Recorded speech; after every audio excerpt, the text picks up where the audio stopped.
This is your Chargers linebacker, Dan Henley, and you're tuning in with Chargers Unleashed. Welcome to another edition of Chargers Unleashed. Jake Hefner and Dan Wolkenstein here with you from the LAFB Network. If this is your first time tuning in the show, make sure to hit that like and subscribe button on YouTube. You can also follow us on Facebook, Twitter, Instagram, Spotify, and Apple Podcasts. Dan Wolkenstein, welcome back to the offseason roster construction. Today, we just, I didn't actually say this during the last episode, but originally our whole concept in talking about when we were going to focus on the defensive line, we were going to be talking about everything. And then we realized it was just too big to really fit into one show to really give it good focus. So we talked about the interior defensive line in the last episode. Today, we're focusing on edge. And as it relates to the Chargers' current state of the roster, there are many questions as it relates to two players in particular. But how are the Chargers going to go into next season? It relates to their edge room, what their possible free agent priority is going to be, what they're going to look like. And then, of course, as we always do, we will dabble a little bit in what the draft class looks like and where the Chargers could be seeking help. Dan Wolkenstein, how are you, sir? I'm good. I am good. Excited for the weekend. Excited to get to the combine so we can finally start seeing some of these prospects in their natural elements. Yes, sir. This edge group is intriguing to me, both free agency and the draft, because this really is kind of a fork in the road moment for this franchise with Khalil Mack and Joey Bosa. Yes, it is. And so there's a lot of question marks of not just would they want to bring them back, but what would it cost? Who would want to come back? What would they get on a trade market for a Joey Bosa, for example? Could they trade Joey Bosa, or is he just going to get released? You could save a ton of money because of that cap space right now. You could save roughly $25 million if they were to cut Joey Bosa. $11 million cap hit for dead cap, but you could save 25. But what are you going to do with it? So a bunch of dudes in this draft that look insane as well.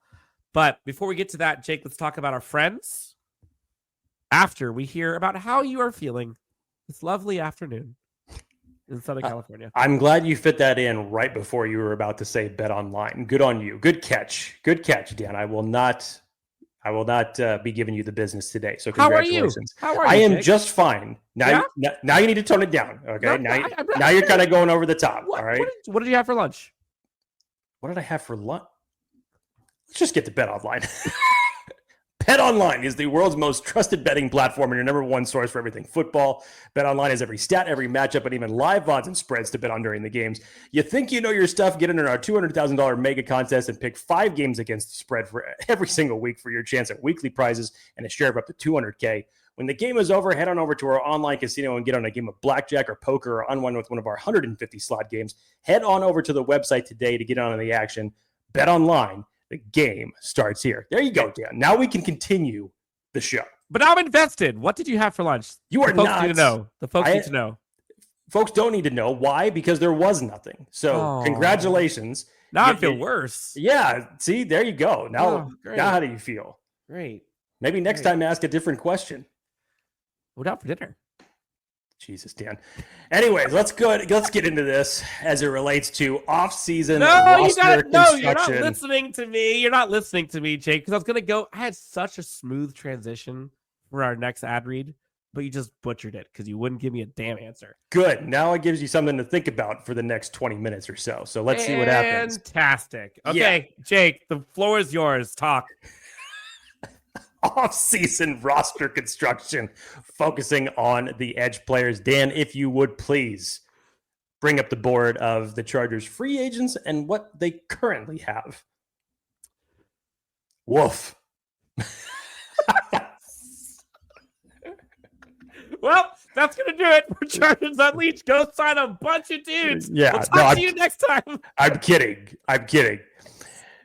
Actually, as Dan had said at the early part of this show, it really is a fork in the road as it relates to two players in particular. And for those of you who are watching on YouTube right now, you can see obviously the Khalil Mack being the only free agent that is in this box as it relates to the edge players. Every indication that we hear is that Khalil Mack is going to come back for one more go with the Chargers. We know how much Jim Harbaugh wants Khalil Mack back. It sounds like the feeling's mutual. Obviously, time will tell as we get closer to free agency. But you go down the rest of this list, you have Thule, Bud Dupree, Traymon Morris-Brash, who's a personal favorite of mine going all the way back to the undrafted crop of last year. I'm hoping that he gets a bigger opportunity this upcoming season. And then Joey Bosa, who currently has a question mark next to him because, especially lately, stories have been talked about. Dan and I talked about it on the Locked On Chargers podcast. Is Joey Bosa going to return, take a pay cut, or are the Chargers going to outright give him his release? Dan Wolkenstein. There's a lot there. Yes. I'll start with the last part first. I'm going to throw a question right back in your court for a second. In what scenario do you want Joey Bosa back? Because, again, for the record, almost $36.5 million cap hit right now. Yeah. And dead cap, if they were to let him go, is $11 million, but they're saving roughly $25 million. So they owe that $11 million regardless. But they can restructure some things. But, like, are you okay kind of kicking that can down the road? Or do you just want to kind of rip the Band-Aid and just start clean? I honestly felt that, especially after last year and all the retooling that Joe Ortiz had to come in and do as it related to Khalil Mack's contract, to Joey Bosa's contract, you've essentially restructured Joey Bosa, it kind of feels like, for the last few years, even going back to Tom Telesco. And you can't keep eating the back end of this money and keep pushing it back at the end of the road. It's just, that pile is just going to get bigger and bigger by the time that you end up finally severing ties. For me, Dan, I think it's time. I really do. And that is tough. And that is honestly tough for me. Yeah, it's tough for me to say, because there is no question that when Joey Bosa has been healthy, he is one of the best edge setters in the league when it comes against the run game. His pass rush is obviously best for this team when he and Khalil Mack are on the field together. It's just unfortunate that we didn't get a chance to see it that much over the last 2 years. And I think when it comes to investing in this edge group for the future, because at some point, you know that both Khalil Mack is going to walk away from the game and Joey Bosa is either going to walk away or find himself on a different team. You need to find who the next guy is going to be to pair with Thule for the immediate future. And it seems like over the last few years, going back to the days of Brandon Staley, you've used free agency at best to kind of band-aid this. You know, the last outside of Thule, before that, the real priority that you put on this edge group was for Uchenna Nwosu. And Uchenna Nwosu, for his credit, the last year that he was with the Chargers, he had a very nice year, got him that contract. But at the same time, you went out, you got Khalil Mack, which in the big picture of things has been a fantastic leader for this defense, has been a consummate pro, has been able to put out great production even in his twilight years of his career. But it's time to start looking to who's going to be the next guy up. And I think that when it comes to Joey Bosa, for me personally, I know people share different feelings as it relates to his status on the team. But for me personally, I think it's time that you start looking to the future on how you build it. And for me, it's kind of bittersweet because, like, Joey Bosa on the football field is incredible. Like, he's so good. But when he's not healthy on the football field, he's either a shell of himself or he's not there. And, you know, it's one of those, if he and Khalil Mack are on and are producing and are at their optimum performance levels, yeah, I'm all about it. But, like, with this, at this point, with especially Joey Bosa, what are you banking on any money you're putting out there for? Like, I love what he can do, but if you're putting more million and more stocks into something that you just are hoping you can finally get return on, there's a lot of, it feels like a lot of sunk cost.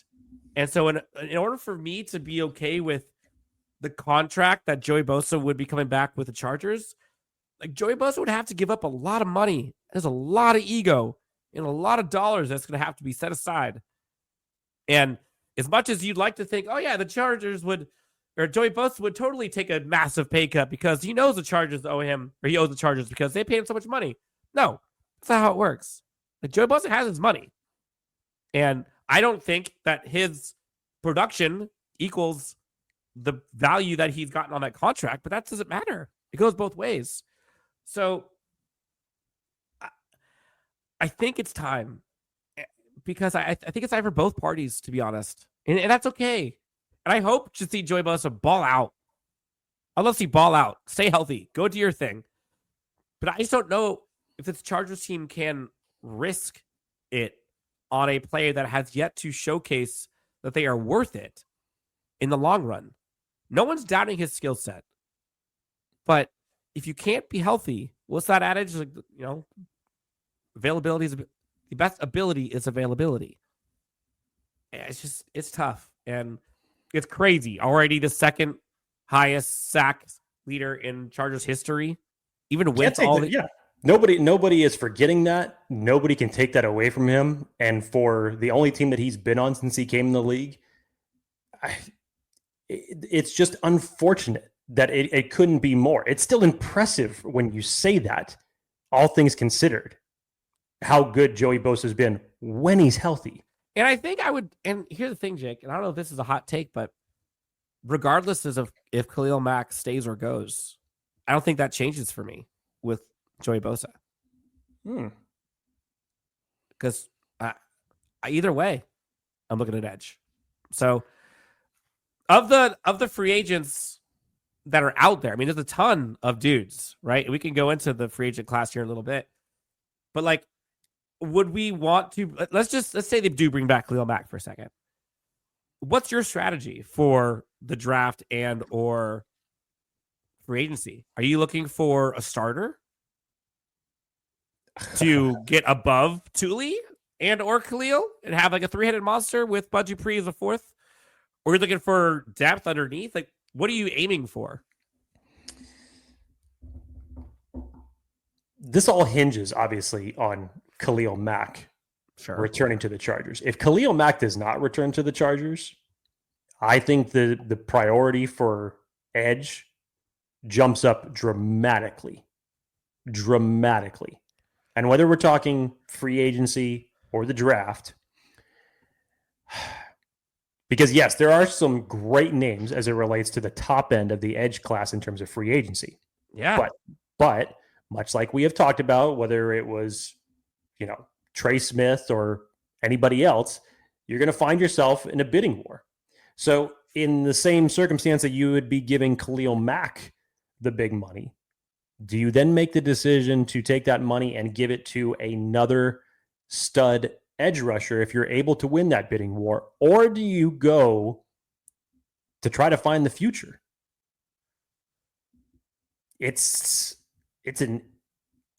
And this class ain't as deep as the interior of the defensive line. So the priority is going to shift and everything will change dramatically when it comes to free agency and whether or not Khalil Mack returns to this team.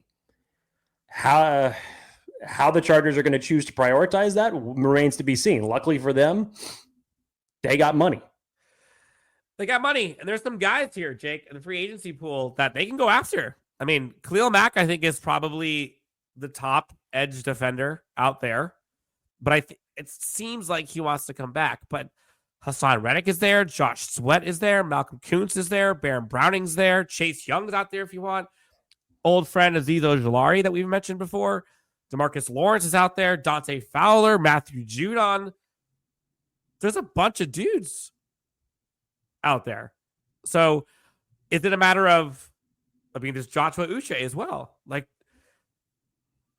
I'm fascinated to see what this team does from a roster building perspective, because this is a premium position that costs a lot of money if you're going to go buy it versus draft it. Yep. And so we're talking 20 plus for most of, if you want to get somebody that's going to be a starter, that's going to be remotely close to the Joey Bosa tier when healthy, 20, 25, 30 is the range that you're looking at. If they don't bring back Khalil, I could see it. But I just can't see them doing it twice. Yeah. I think that the most practical idea for the Chargers in terms of how they're going to spend their money, because obviously they need to spend it in other places, but for Khalil Mack's sake, for the Chargers' sake, for the deal that makes sense to everybody is you bring Khalil back on a very short-term deal, probably what you would normally throw out there for maybe like a franchise tag deal for 1 year and a good amount of money for that 1 year deal that you would normally see. Yeah, probably 20, 25, probably. Some of that range. So that's one that makes the most sense to me in terms of, a good amount for Khalil Mack to bring him back, because obviously he's now making the choice to do it. He's not going to walk away from the game. And for the Chargers, both short term and the long term, it sets them up nicely as well. Are you comfortable doing that? Like, would you do a 2? I think they have like a 2 year 40 is like the rough estimate according to Spot Track for Khalil Mack. I mean, we all know when it comes to just contracts like these, and especially ones when you're talking about seasoned veterans that are only going to be playing for a short-term deal, it can become a little bit fuzzy. But for Khalil Mack, I mean, you're not going to ignore the production that he's given you over the last 2 years. Neither is he. So is it going to be sizable? Sure. I could see a possibility of a 2 year deal. Maybe you front load it on everything, so it's not much of a cap hit against you when it ultimately walks away. But the Chargers can get creative with this in terms of how they want to work the numbers if they're able to put something together for Khalil Mack. So again, sizable contract, short term, whatever it ends up being, they'll be able to figure it out, something that works for both sides, because it definitely sounds that both parties are mutual in their desire to come back together for one more run. Yeah, I would be curious. Baron Browning and Malcolm Kuntz are the two. They're both still young. They're both just 26 years old. Malcolm Kuntz is coming off an injury last year, but he had 8 sacks in 2023. Yep. He's one to keep an eye on. Yeah. Baron Browning, I think he was 6th in pass rush win rate. Again, just 26. So if you're looking for someone to bring in ascending players, like those are names that I like. Otherwise, like you can go back to the older crew. I'm curious what Chase Young will get. Speaking of younger, but I'm fascinated to see, it's wild to me that Khalil Mack's 34, right? You've got Hassan Reddick's going to be 31. You've got guys here that have been around the block for a bit. DeMarcus Lawrence is going to be 33. Dante Fowler, 31. Matthew Judon, 33 this year. I mean, there's some guys up there in age. I don't know if that's the way the Chargers are going to go. I just don't see it. Yeah, and I understand the logic behind it, Dan. I mean, remember just a year ago when we thought that there would be no way that Khalil Mack and Joey Bosa were going to be able to return together.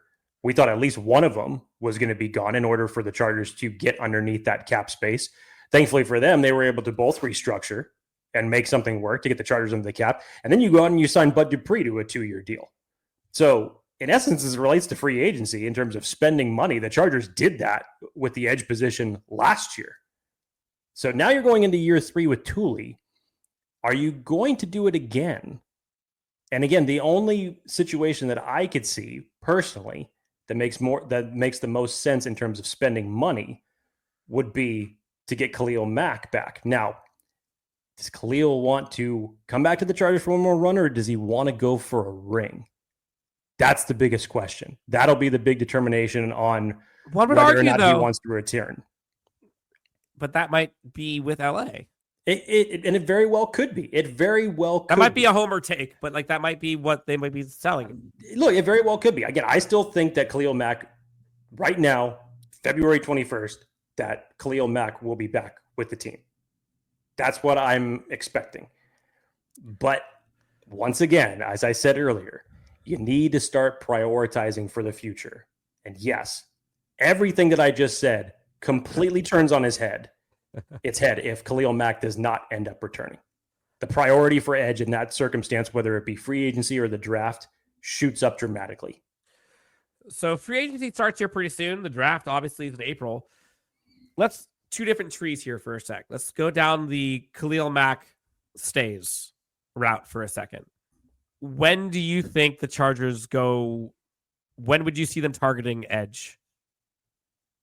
All things considered. If he stays? Khalil Mack's here. Because like we're looking at the top end, there's like Mikael Williams, Mike Green, Shamar Stewart. Yeah, if Khalil Mack is back, you're not touching edge in the first round. I don't even think you're touching it.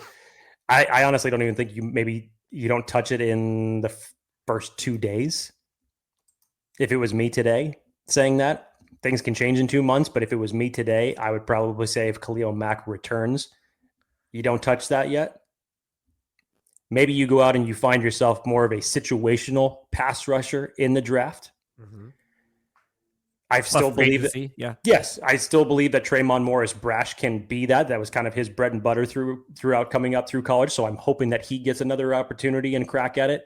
You're bringing Bud Dupree essentially back because he's on a 2-year deal. Are you still going to bring him back?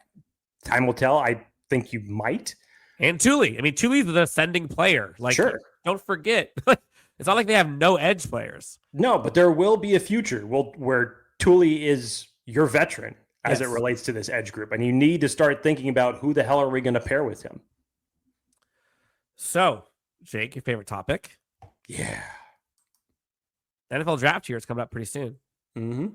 Have you got a chance to look at some of the edge players? I have, Dan, but I know that you actually kind of got a leg up on that over me because I was so immersed in the interior defensive line class. I just kept going down the list and seeing more guys that I liked that I didn't get a chance to spend as much time as I could have before this show as it relates to the edge class. So it's over to Dan Wolkenstein to talk about the edge class today, and I'll chime in where I can.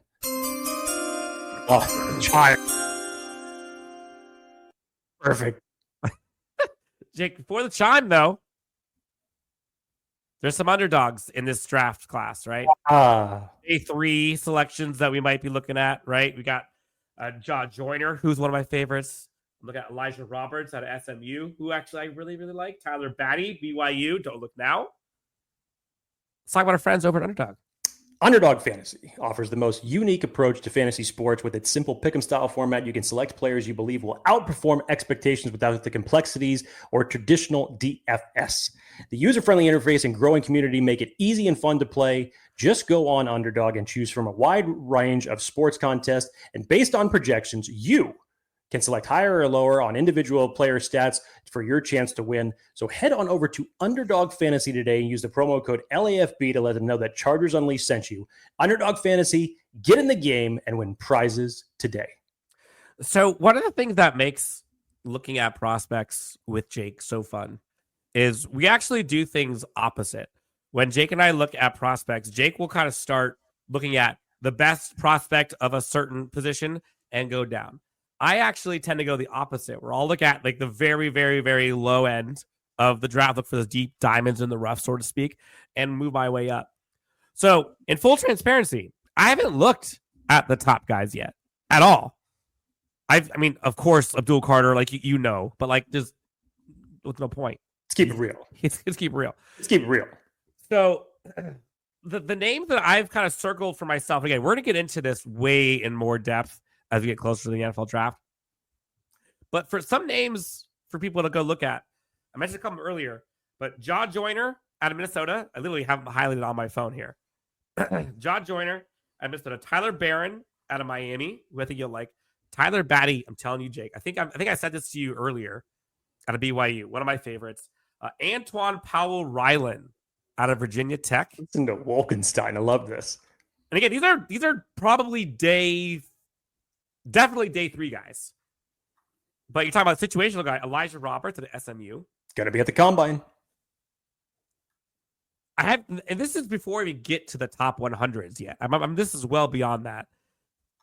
Again, like the edge position, defensive line, this is where the Chargers have an advantage. They have options and pick your flavor, pick your poison with what they want to do. It'll be fascinating to see that, Jake. Like once they I wonder what the first domino is going to be.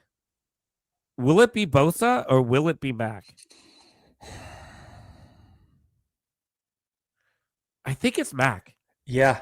Yeah, it's probably going to be Mac. And maybe you could take recency bias into it when you see what just took place with Elijah Molden. It looks like right now the Chargers are focusing on the in-house guys that they can bring back before free agency even gets an opportunity to start. So, yeah, I would side with Khalil Mack on that would be the first domino to fall. It's going to be interesting. It's going to be interesting. And this is kind of where the popcorn starts to come out because there's so many dominoes that start to fall as these transactions start to take place. And as more and more things happen during free agency, that then ties into what is available or what needs to happen for the NFL draft. The edge and the interior defensive line, both of these last two episodes, Jake, are critical for this Chargers defense as they kind of build out to try to repeat what they did with that 2024 performance. We'll see if they can do it. We'll see how they retool for this edge group. But they're going to need to do something. And I think that's what I like is that no matter what, something has to get done. They have to choose to do something. Choose to bring back Khalil Mack. Are they going to cut Joey Bosa? Is Bud Dupree staying long-term? They actually have to make decisions. There's nothing really here that they could just let it ride at all. They have to do something, Jake.